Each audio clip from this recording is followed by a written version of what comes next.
শেষ দশকে ইবাদতের মাত্রা বাড়িয়ে দেওয়া। আমরা উল্টাটা করি। আমাদের দেশে রমজানের প্রথম দশকে মসজিদ ফুল হয়ে, বারান্দা ফুল হয়ে, রাস্তায়ও মুসল্লি দাঁড়ায়।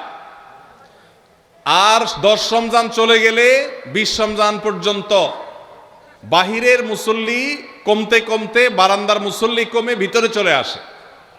আর শেষ 10 দিনে আসলে, ঈদের দিনগুলো যখন কাছে আসে, তখন 5 ওয়াক্ত নামাজের ওই নিয়মিত মুসল্লি ছাড়া বাকিগুলো সব উধাও হয়ে যায়।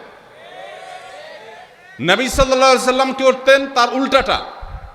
আমাদের আয়েশা বলেছেন, কানা ইয়াজিতাহিদু ফীহি মা লা ইয়াজিতাহিদু ফী গায়রি। আমাদের নবীজি সাল্লাল্লাহু আলাইহি সাল্লাম রমজানের শেষ দশকে ইবাদতের জন্য যত কষ্ট করতেন, যত সাধনা করতেন, অন্য কোন সময় ইবাদতের জন্য এত সাধনা করতেন না।